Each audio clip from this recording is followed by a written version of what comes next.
Okay, fantastic. So we're doing this online and in person, and I must say this is my first time doing that particular version of class.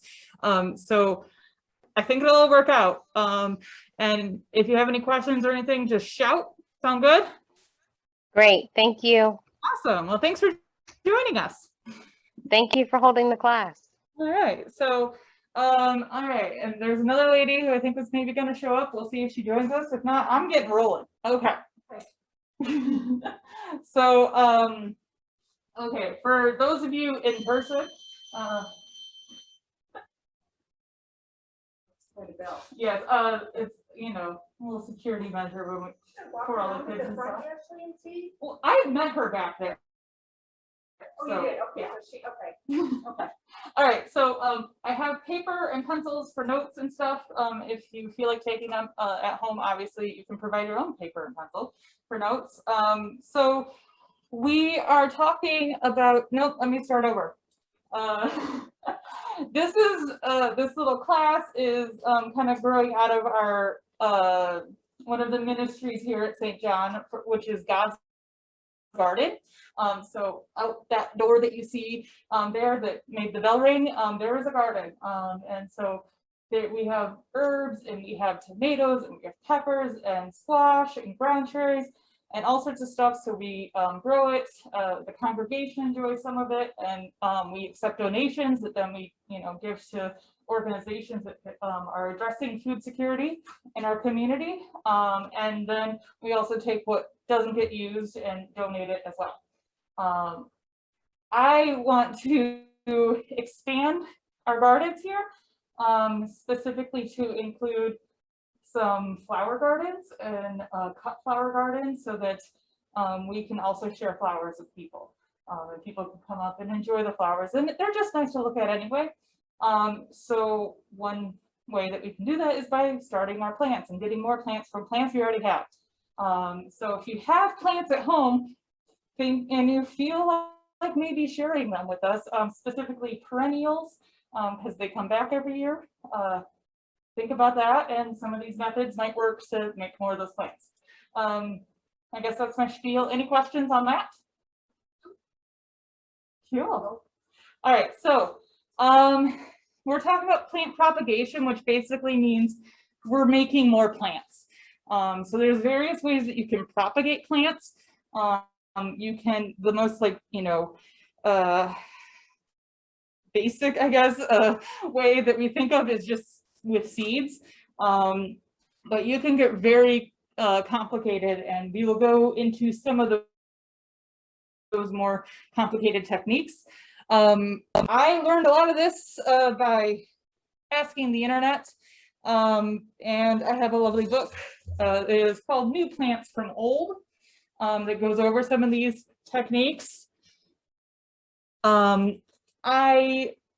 It's a fine book, and it does, like I said, it covers a lot of the stuff, but it is very like, what's the word I'm focused on, like houseplants. And I'm not a big houseplant person, so I do get annoyed sometimes at some of his things. I'm like, no, I'll just put that in the ground outside. But it's a nice resource for that. And like I said, the internet is great as well. So that's a good place to start, some knowledge.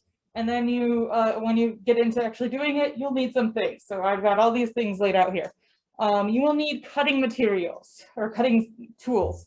And you want to make sure that they are clean.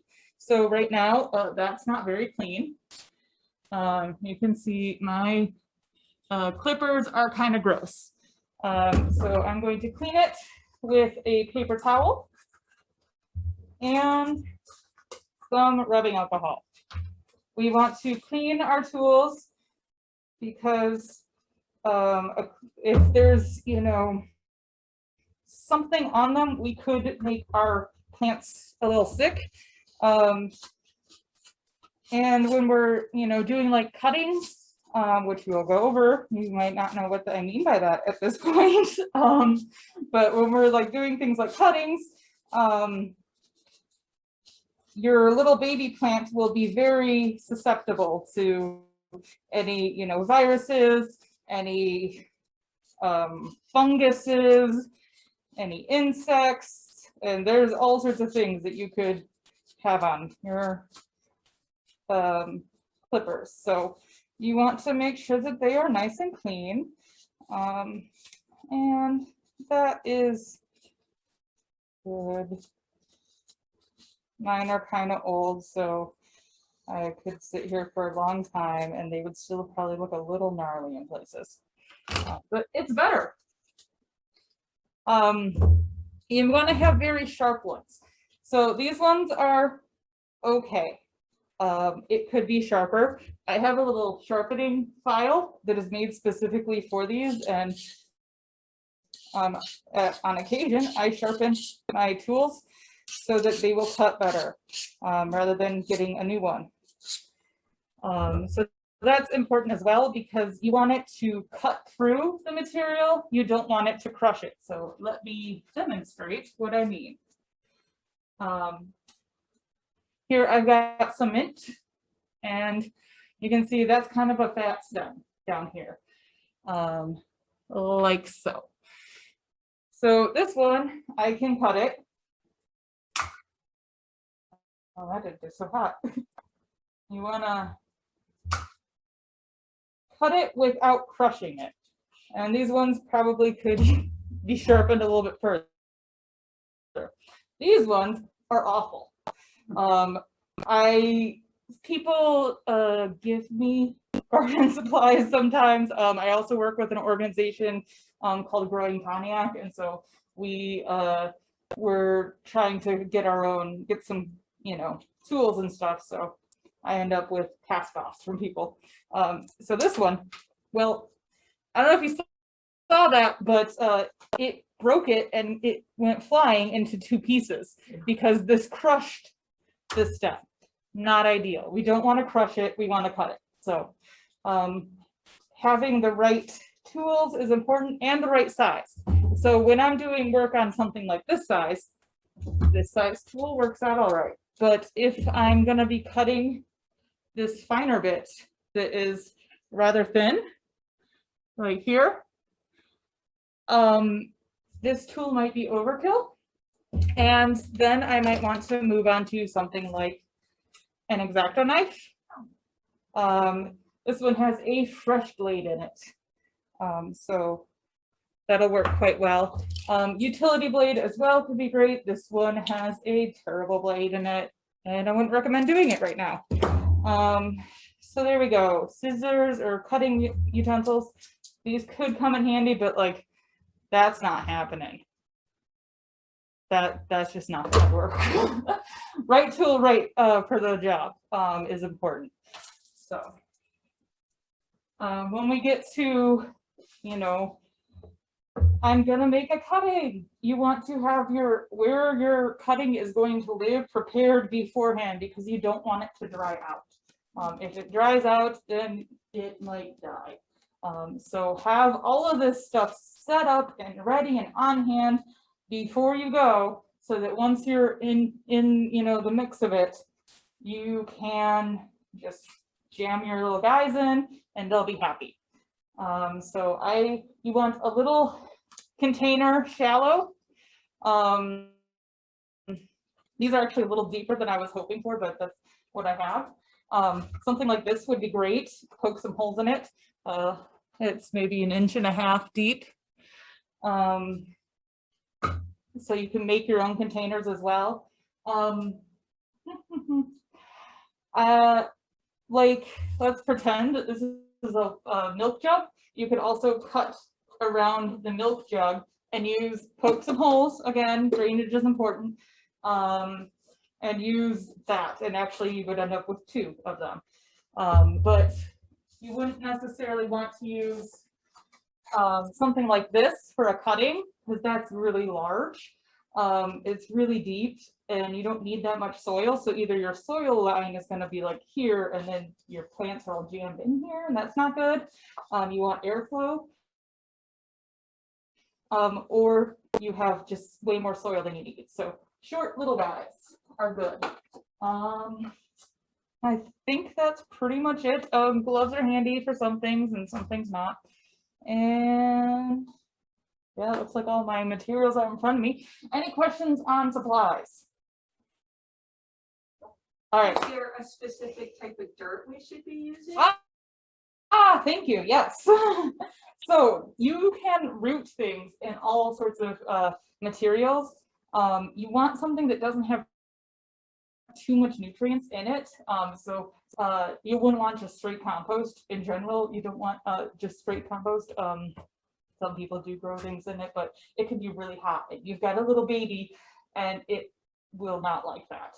So you want something with low nutrients. I've done it in just sand, which has pretty, like, not much going on for it in terms of nutrients. I've done it in water, which also, like, there's not too much going on. So you want something that won't be very dense. So like clay is not good because you want the plant to be able to kind of breathe and its roots to break through. What I have here is a mixture of this kind of like potting soil that has, what is that white stuff called? Why can't I remember? Vermiculite? Fertilizer? Oh, vermiculite? Yeah, it's got these little white specks in it. And that helps add some air into it. You can see it's like nice, light and fluffy, and it's already wet. And it's not like sopping wet, like I squeeze it, and I have to squeeze really hard to get a little water coming out of it. But it will like hold a shape when I do that. So let me show over here what I mean. So that's the dirt. So I have this mixed with sand at about 50-50 in my container here. Is it regular potting soil? This is a mixture of potting soil and it probably has some compost and stuff in it. It's from, it's what we use for container planting. And so mixing it with sand will kind of dilute it. And this is stuff that has already like had a plant grow in it. So it already like sucked up a lot of nutrients. So it's not going to have as many either. So that's kind of how we cycle through things a bit. Take something we used and then reuse it and do it that way. So that's what we got there. Oh, and so like I said, water is important, the right amount of moisture. This could be a little damper, but you definitely don't want it drier than that. Any other questions? Do you recommend using any peat moss? Peat moss is a medium that people do use for this. It can tend to clump, and so you might want to mix it with some sand or something to kind of deter that, give it more air. But yes, peat moss is one of the recommended materials for that. Great, thank you. You're welcome. So let's see. I guess that gets us into the different methods. So like I said, you kind of the most basic is you're going to start with some seeds.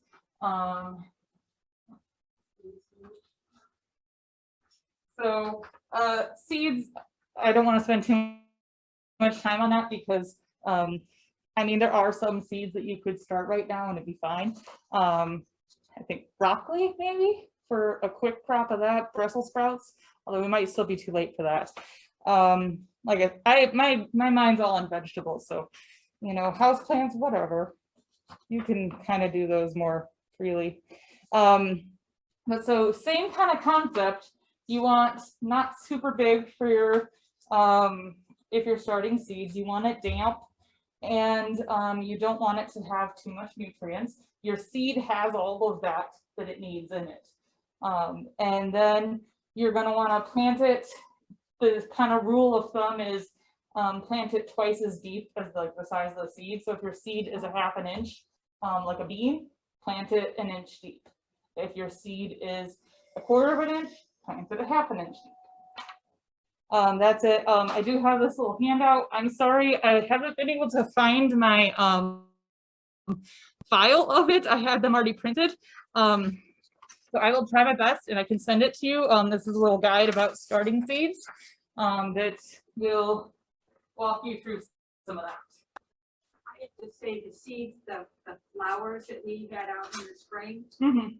I just put them in the garden, nothing, they didn't come up, but those are just little tiny, so I mean, you really don't even have to Yeah. put those under dirt. Oh yeah, there's a lot that you could just sprinkle on top and Yeah, that's fine. And some seeds need heat to germinate, some seeds need light to germinate, some seeds will not germinate in the light, so you have to put them in the dark.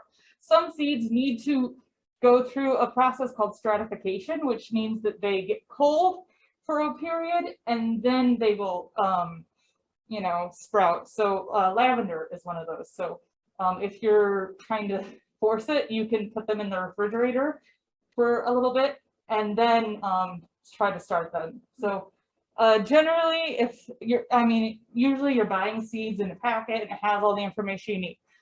Sometimes you find a seed on a plant and you're like, I really like that. If you know what kind of plant it is, you can ask the internet and it will probably tell you. So that's always a good resource. All right, any questions on seed starting? All right, well then I'm gonna move on and talk about runners. So runners are little guys that shoot off from plants. I don't have any things that are making runners here, so I made some videos from my garden for y'all to watch. So let's see, share my screen. Let's just do that and optimize for video clip and share sound. Okay. There we go. Runners one. Okay. So I guess let me.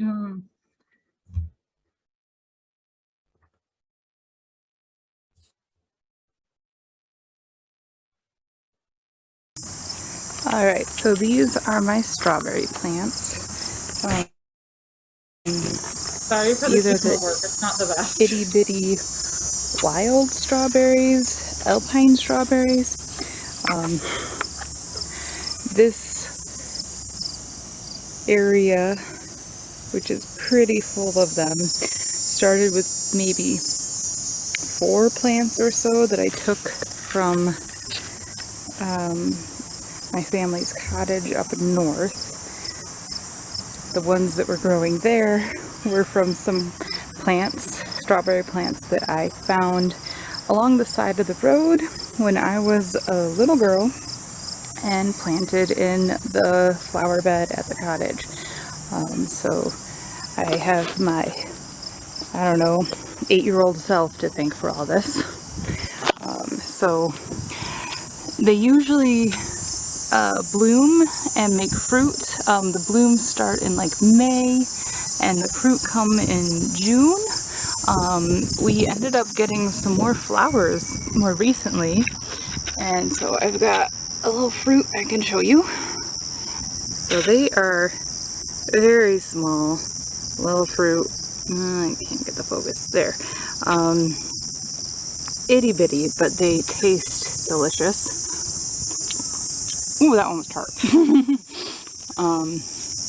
So got a few more coming in.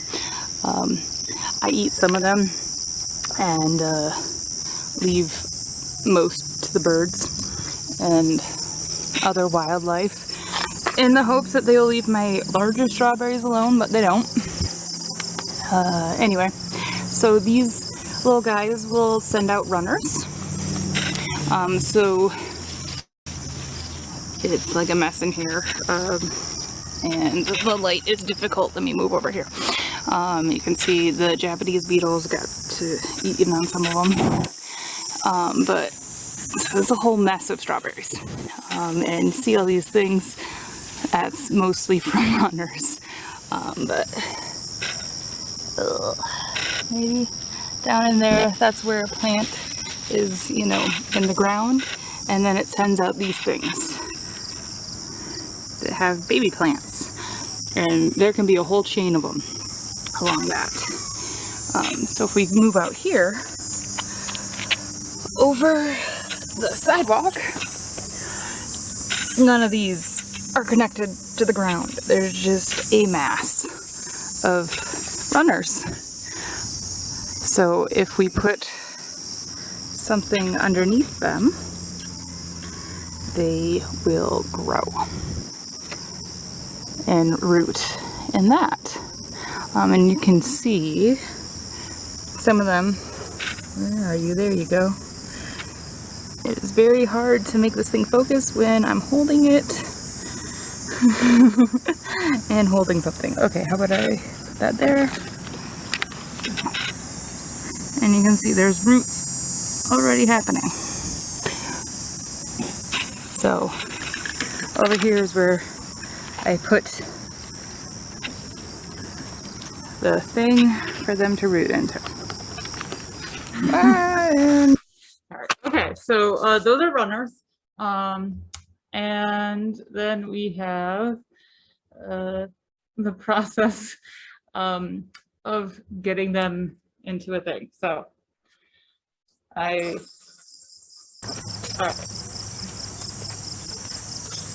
Sorry for potatoes. I guess I can turn this one down because I don't talk in it.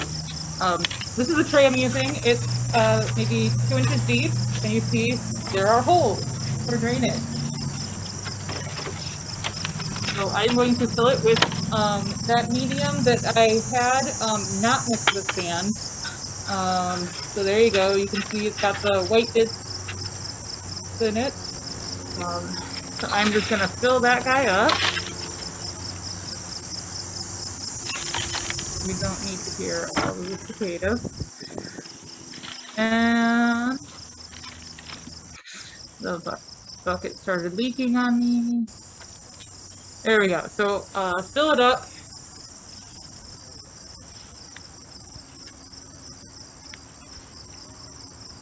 With the planting medium, if you will. And I believe I show you it again to note the moisture. So you can see it will form a ball, and I can crumble it. It was a bit moister on its own than when I mixed it with the sand, because the sand was in a bag, so it didn't get as wet. So I did add a little moisture. And here I'm trying to figure out where I'm going to put it. Generally, I am very against anything in the sidewalk, but I want my strawberries to root, and you can walk through most of it, which is better than a lot of my neighborhoods, so I don't worry too much about it. And my walkway has a little cut in it, so ultimately, yeah, you can see I just lift up that whole mat and I will just plop it down. Not every single one of them can root or will root if I do it like this, but I'll get enough of them. I could be really, precise about it and make sure that they're all lined up, but that seems like a lot of work when this will work just as well, and I will get a full tray full of strawberries to move elsewhere. These strawberries are great because they will fill in an area. They work as really nice as a ground cover, and you don't have to mow them. And you get strawberries, and they smell like strawberries, like in June. So my yard smells like strawberries. So it's just, they're lovely. I very much enjoy them. So Those come back every year then. yep, every year. So then if they're gonna root in that little tray, then do you cut what is Yes. So once they're rooted, it really varies how long it's going to take. You saw that some of them already had roots coming out. So those ones, like, they're going to root really fast because they're already starting to do that. I'll probably leave them there for a couple weeks. And ultimately you can tell when things start have really rooted because you'll kind of tug on them and they will not give, or they won't come out. So when that happens, I will just basically cut all the way around.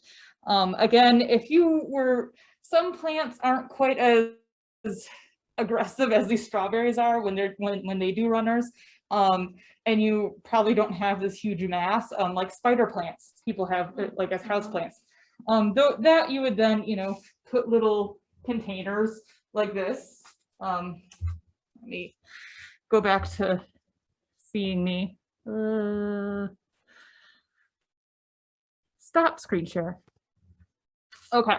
So if you were doing something like a spider plant that, you know, sends out, you know, there's still quite a few, but it's not a mass that's so ridiculous. Something like this, just plop it in there. Once it's rooted, then you can cut it off and you'll have a new plant. So. All right, any questions on runners? All right. Well then, I have one more that is video based, and that is layering. Every time I do this, okay, share the screen. Oh, come back. Okay, layering 1.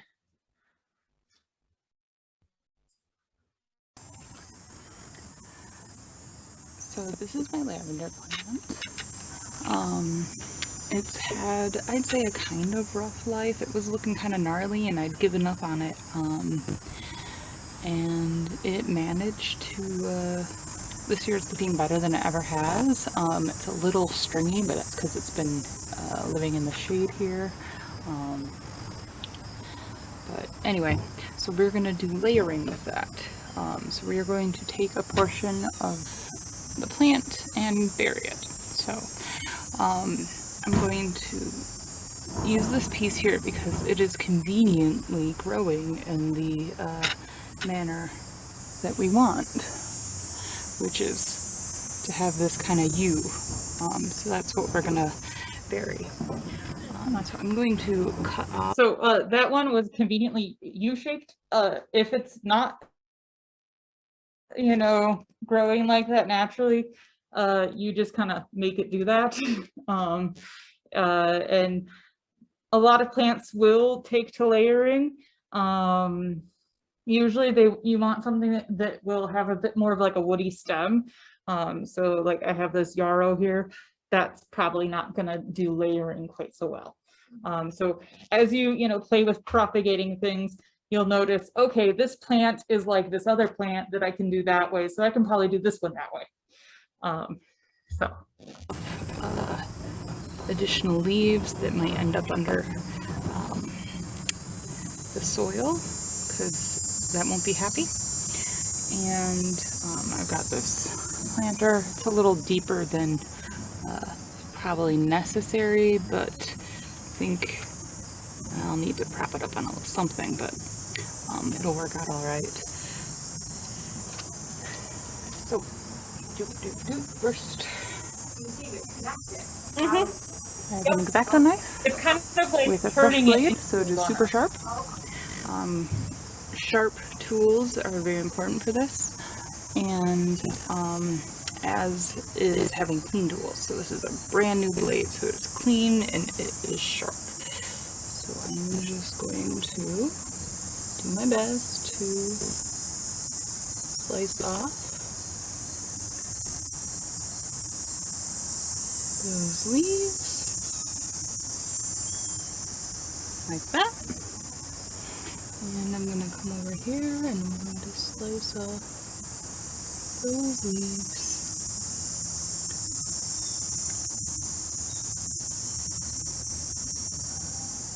Like that. So there we go. So I've got this growth on the end and a kind of bare stem up to it. And then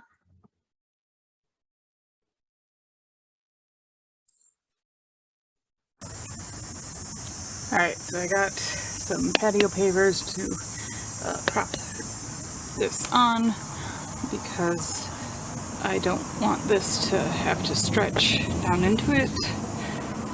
So that's a good height. I can just position it like about that. And that'll do. So the next thing we want to do is, with our X-Acto knife, on the underside of the U here, we're just going to make a couple little slits. Not very deep. but just kind of 1, 2, I'm gonna go for a 3rd one here. So you can barely even see them, but they're there, and that's going to help to encourage rooting. Ow! Gosh, mosquito on my face. Okay. So I've got my container, and I'm going to push that down in there, and I'm going to cover it with some soil.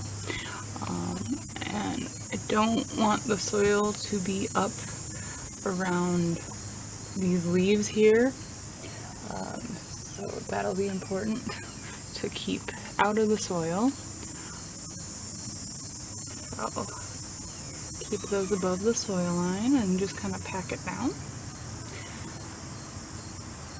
And there we go. So this will take some time to root,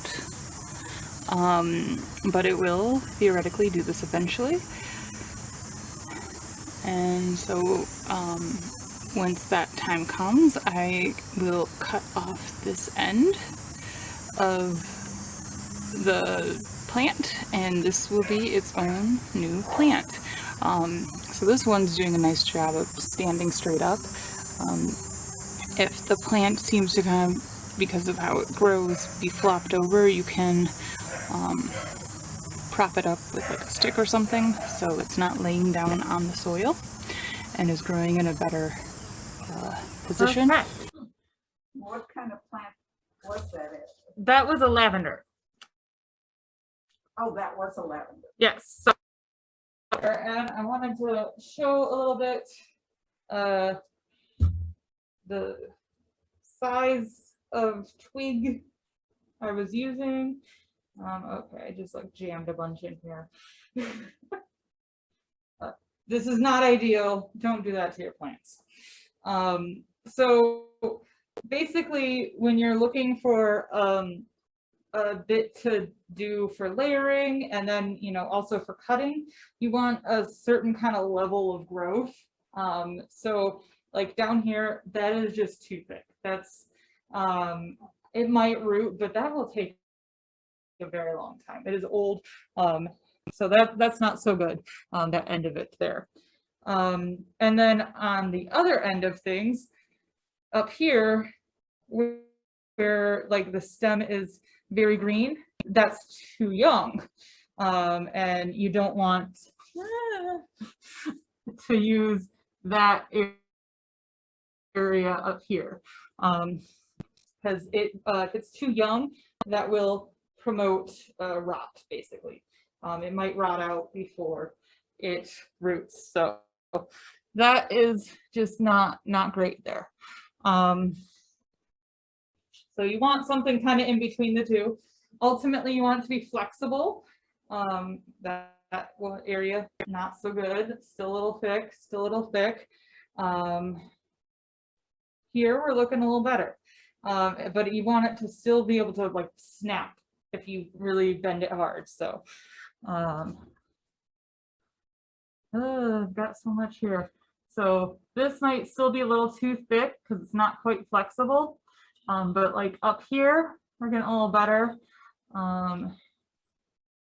This one is looking okay. And like I said, you want it to snap like that.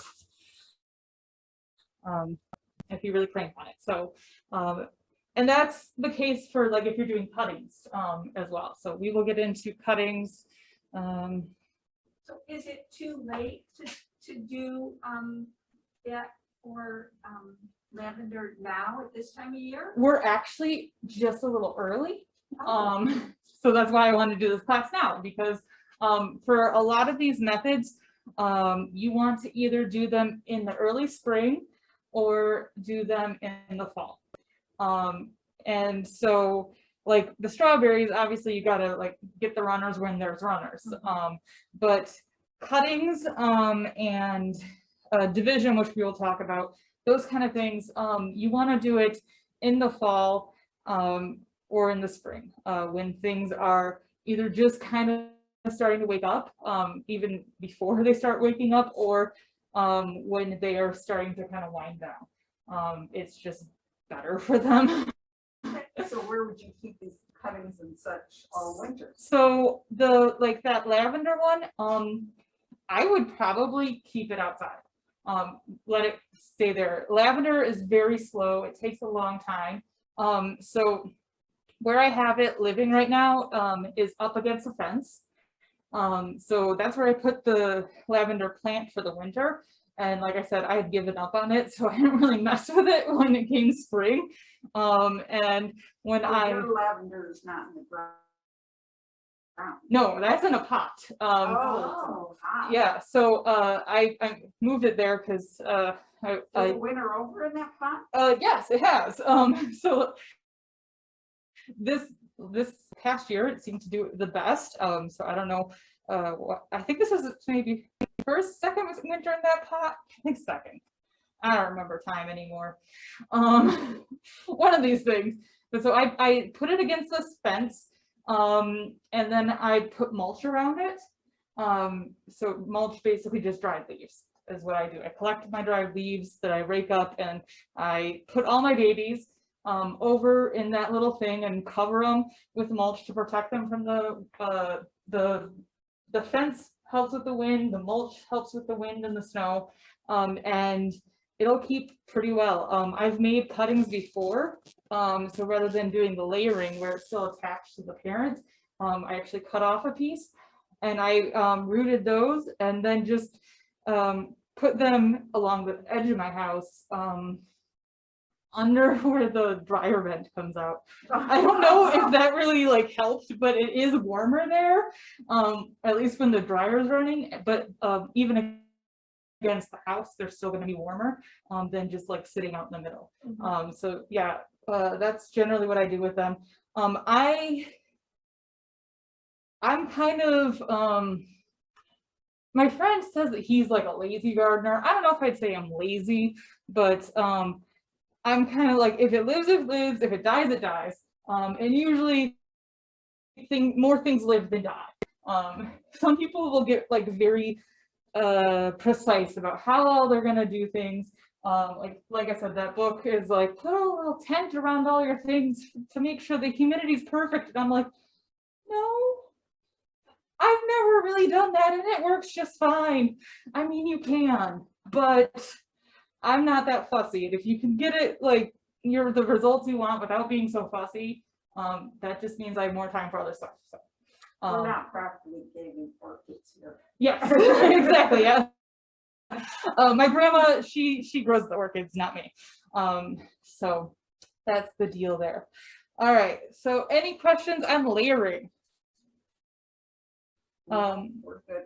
All right. So like I said, similar plants can usually be grown in similar methods. So if you have like rosemary, you could probably do by layering.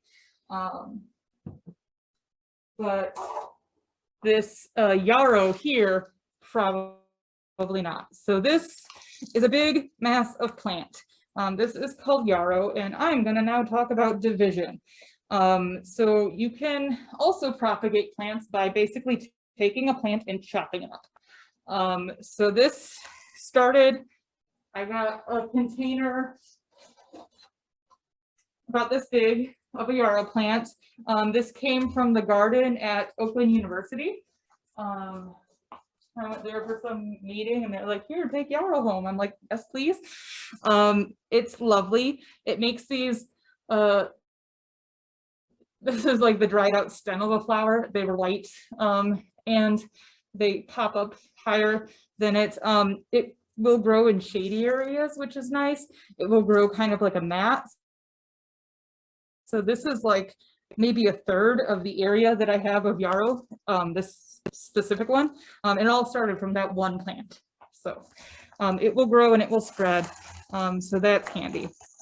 And so basically, if you want to divide it, you can cut up a chunk. So I could just say, okay, I did it, since this is a third of what I started with. I'm good. But we can also divide it even further. This is a lot. And ultimately, when you divide a plant, you're gonna take with it all the different parts. And as you look at your plants, you can see not every plant will take to division. You can't divide a dandelion because it has like that one taproot that just goes down with the one plant above. That's not going to work. You can't divide a tulip. Tulips might send out, like, grow more bulbs, but that's actually not, when you take them apart, that's actually not division. It's a different word. That's using offshoots. We often call it dividing them anyway. But so you want to look to make sure that you have basically all the parts. So this is ultimately one little bit of plant. Usually, like if you go buy yarrow at the store, you're not going to get just this. You're going to get a whole clump of it. So you can, again, be as fussy as you like and like piece out little bits and put them in, or you can just come through and make sure that you have some of those different parts and kind of cut your way around.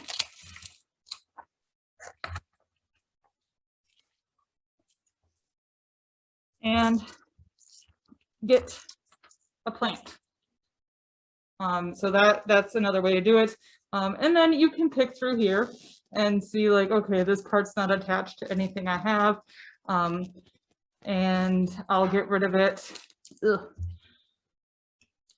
And so, like I said, this is something that I would generally just then go plant somewhere in the ground. I don't know if anyone keeps this as like a house plant, but there we go. So why did I put it back over there?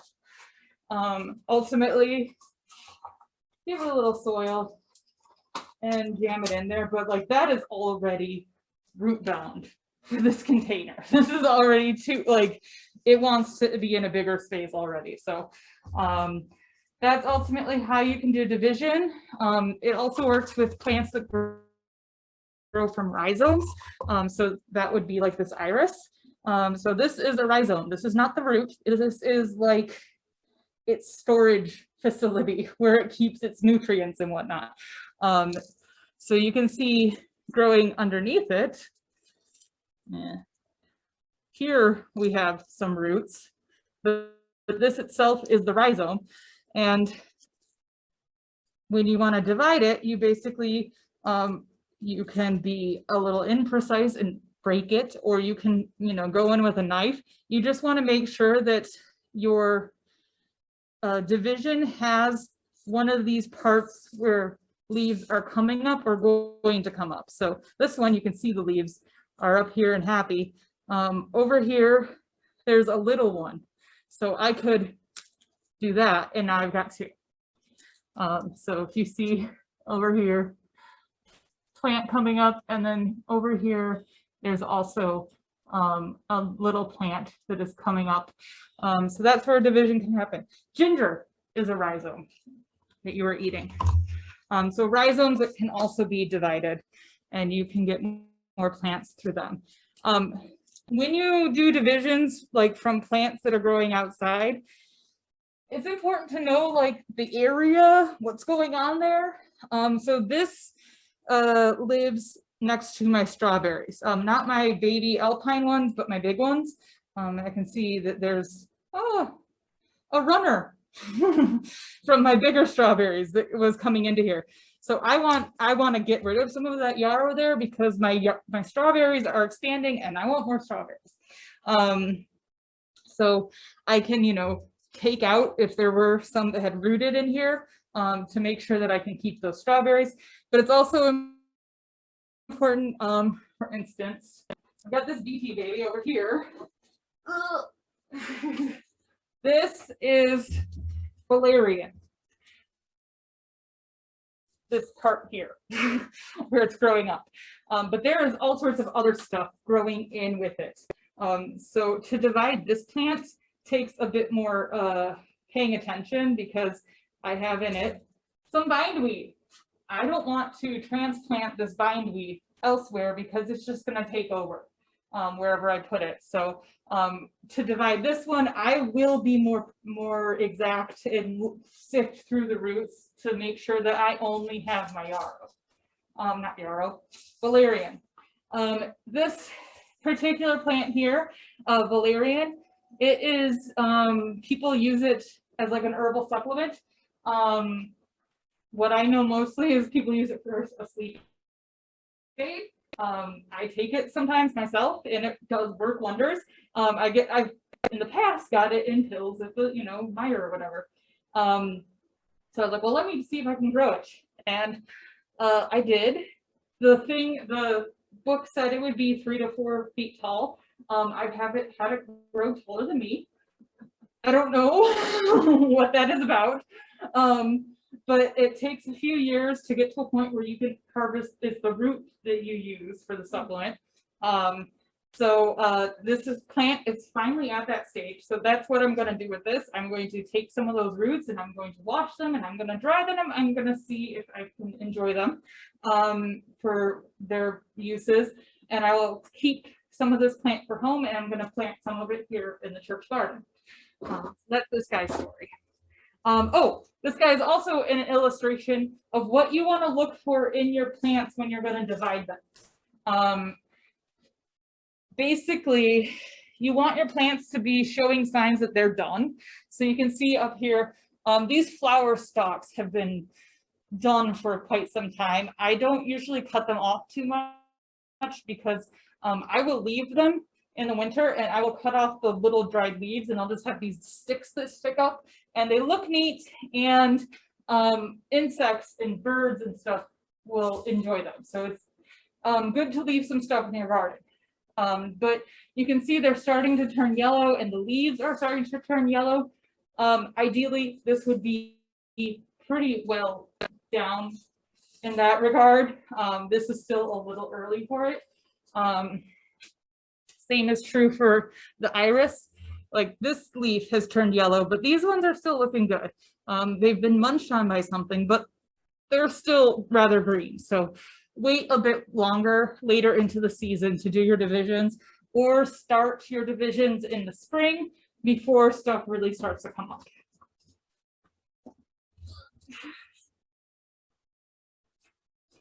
Okay, so I think that takes me to my last little bit,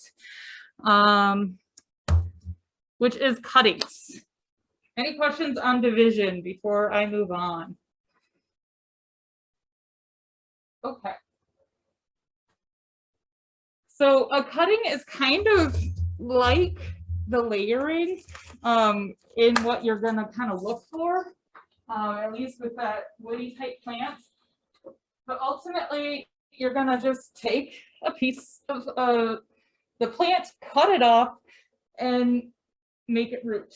Some plants are super eager to do it. So this is looking kind of gnarly, but I realized it was a decent example.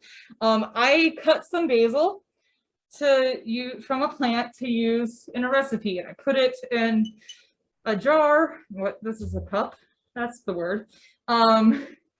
Just sitting next to my cutting board, so it would look pretty and be nice, and I could then continue using the rest of it later because I took more than I needed. And within like 2 or 3 days, it has started rooting. It happened so fast. So this has been sitting in here for honestly a couple weeks now. And this is not really what you want it to have happening. I did not like do this with the intent to make a plant. But when I saw it happening, I'm like, let's just leave it and see. It'll be a nice teaching experience. So you can see that whole mess of roots is happening now. Basil is so happy to root. Generally, if I'm at the store and if I want some basil and I don't have any basil, if they have basil plants, I will buy those instead of the like already cut stuff, because then I know I can make more basil plants. But there are some danger things on this one. So there was a branch that was underwater. You don't want that because now I've got this gross thing here hanging off. Not good.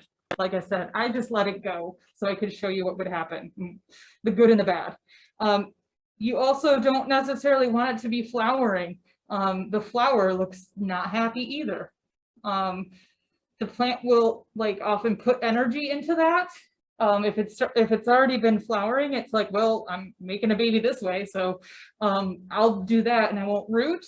Obviously, it actually decided, no, I'm going to do the roots rather than the flower for some reason, because the flower died, but the roots are good.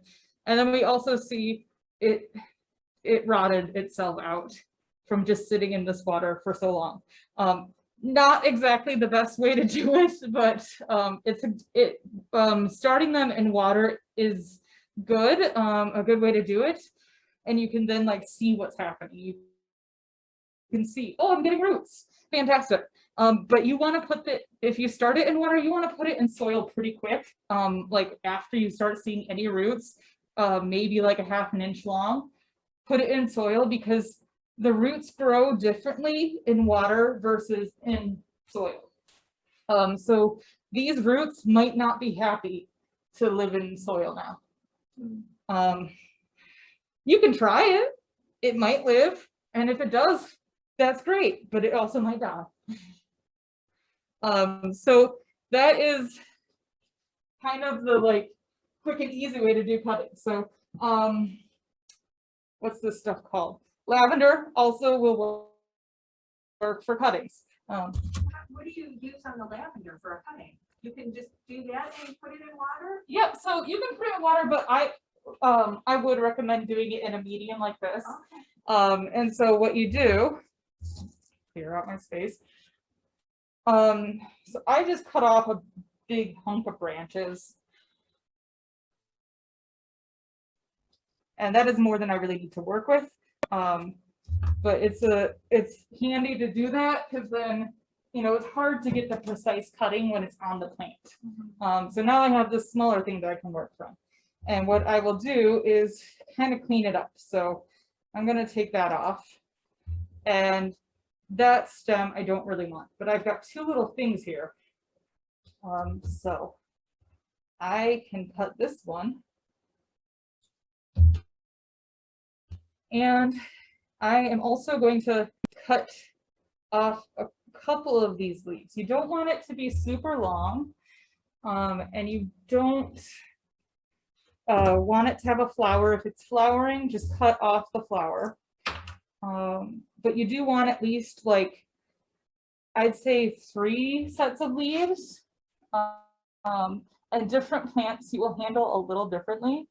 So if they are like fat leaves, a lot of times people will actually cut the leaf in half as well, because the more leaf that's there, the more kind of prone to drying out. But so there I've got a little stem, and I've cut off from where I cut off the leaves. Some people, and I've done it and I've also not done it, and I haven't really noticed that much of a difference, but they will also just kind of shave a little bit of the bark off of the tip of it before they put it in the medium, and then just set it in there like so. So you can do it like that. There are also like things called rooting hormones that you can use. I don't ever really dabble in that, so I can't really speak to it. So there we go. I wouldn't do it much longer than this for lavender. So that's 4 inches maybe. And I want to have at least one area where there were leaves under the soil line, because that's an area where the roots are going to want to come out of. I think that's where I'm going to stop, because at that next leaf point is where the growth gets a little young. So again, push that in there. And you want to work pretty quickly when you're working with cuttings, because for the most part, you don't want them to dry out. If you're working with a plant that will emit like a milky juice, those often want to kind of dry out and seal off before you put them in the medium, the rooting medium. But pretty much everything else, you want to keep them wet and you want to get it done fast. And so I could probably fit 4-6 cuttings of lavender in here. And the lavender will take a very long time. They will take weeks, maybe months, and they are baby plants. They're not as baby as if I grew them from seed, so they will grow faster, but it will take them a long time to root, specifically with lavender.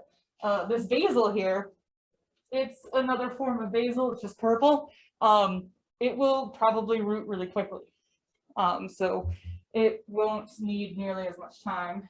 But again, you're looking for basically the same stuff and snip it off.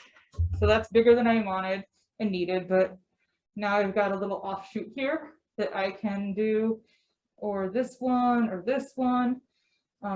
There's a bit more space in between like the end and where the next leaves are. So I guess I'll go here. Cut this guy off. And then I'm going to cut these bottom leaves off.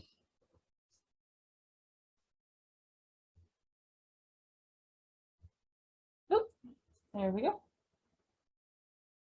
And into the soil.